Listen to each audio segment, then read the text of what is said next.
This video goes with worksheet blade fuse testing and service 7-1. Earlier in the 1-4 video, I went through the ways to figure out the vehicle year, the make, and model.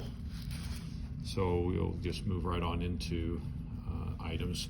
We're going to use a test light to check a blade type fuse, and I'll show you what those are in a minute. So first thing I'm going to do is step into the tool room, or if you're talking to the person in the tool room, we have options for checking a fuse. We can use a multimeter. We have a continuity tester, which could be used if the fuse is removed from the vehicle. This has its own battery. You do not use this on a 12-volt system. It'll blow the bulb up here, burn the bulb out. The battery is designed so that if you touch it, it lights up. It's self-powered, so you have to use it just by itself. The three lights underneath here are 12-volt test lights. They all work the same way. They do need a 12-volt power source. I'm just going to grab one of them here and take out and use it. A vehicle I'm going to pick has fuses that are available. You may need to look under the hood, as the example on this particular vehicle. We have fuses under the hood.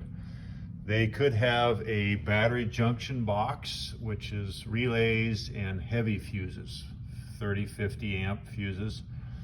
And those generally are placed under the hood of the vehicle.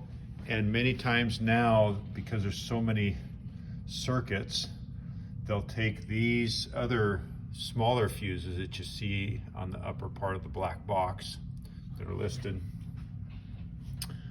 and they'll place those inside the passenger compartment.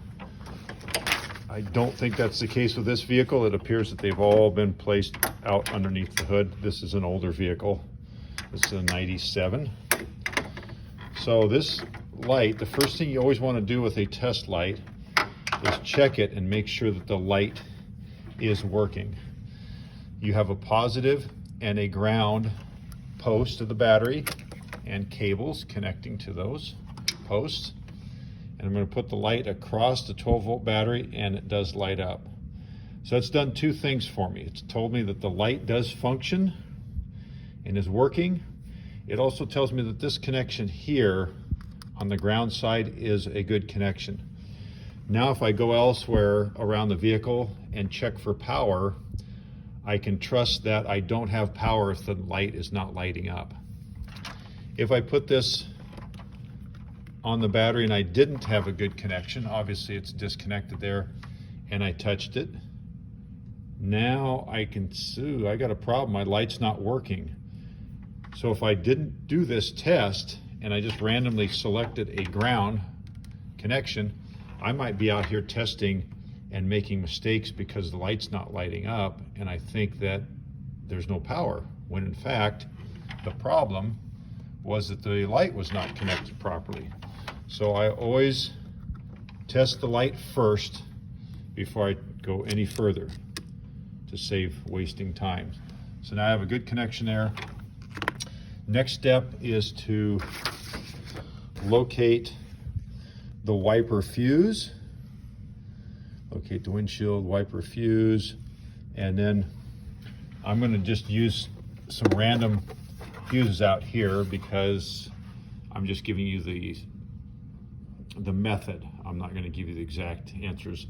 So if this vehicle had a wiper fuse in it, I would look for that. And at this point, I'm not seeing it. And for the sake of time, I'm going to move forward. So I'm just going to pick one of these.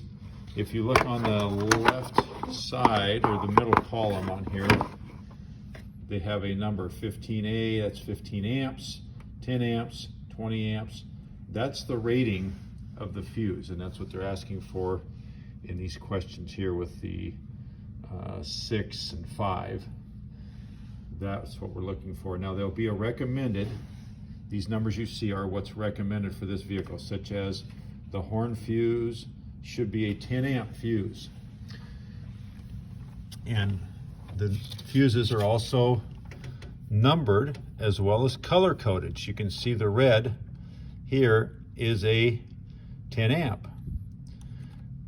Now I can test this fuse in the vehicle, which is, they're designed to have the metal exposed through the plastic, so I can reach that with my test light and make a good connection to the circuit. And you can see that there is a light on, which means this is grounded here at the battery, and I need power to light up the light. So there I went to the bat. So that indicates that the fuse does have power. And if the fuse is good, it should be going through the fuse. So if I have power on one side, I should have it on the other if the fuse is good. If one side lights up and the other does not, that's probably a 99% chance that fuse is the problem. It's burnt out. 99.9%.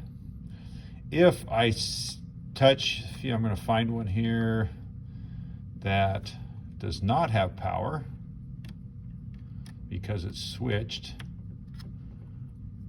Maybe I'll find one. They look like they're all hot right now, which is interesting. Okay, so I'm going to just have to do a situational explanation here. Let's say that this fuse, I touched the metal with the test light and it did not light up on either side. So if I did that for both sides and it didn't light up, that could be a bad circuit. It's not the fuse. It's not telling us anything about the fuse because there's no power getting to the fuse. Therefore, it could be a switch that's shut off. It could be a bad circuit somewhere in the wiring, so there's no power getting to the fuse socket. So there's three things that I'll ask you about on this sheet to conclude this assignment, and those are going to be what I just included about the situations you run into. Power on both sides, power on one side, and not power on either side. So that's kind of a way to check them in the vehicle. You can pull these out and check them also. That continuity tester that was in the tool room, you could actually use it to test this fuse if the fuse is removed. So I'm going to take needle-nose pliers, take this fuse out. See if I can set my phone up to tape this. So I'm going to put this across. Okay, got too many things in my hands here. So I'm going to hook this up to the test light just like I did before. And now this time I'm going to see if I can tape this. I'm going to go across, put the fuse, hold it on the battery, and take and touch the test light.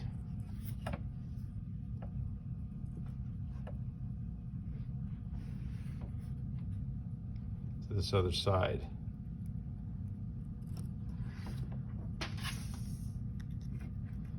So what's happening is it's going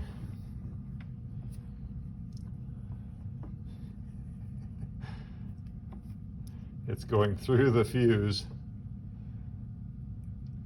and lighting up the test light. So you can take them out of the fuse holder and test them that way as well. So a couple different ways to do that. Also a meter will work, to where you remove it and use the continuity. That's probably a later assignment we should do for meters. There's some questions about colors. If you notice, these have different colors to them. They are color coded, so even if you couldn't see the number, you could determine what size of amperage that they are. A lot of this is just talking about if the key's on, if it's off, did you visually inspect the fuse? If you look at that fuse, and you can see that there's a little piece of wire that goes through there that will burn out if it gets too hot because amperage is more than the 10. Can't get this to focus here. This is a 10 amp fuse. So if we get over 10 amps, this will melt. That little wire inside will melt and protect the wires. That's what the fuse is for, circuit protection. Okay, I think that'll get you through the assignment. The rest of it's just, I think, self-explanatory if you read through it. So that'll get you going on the fuse. Good luck. See you soon.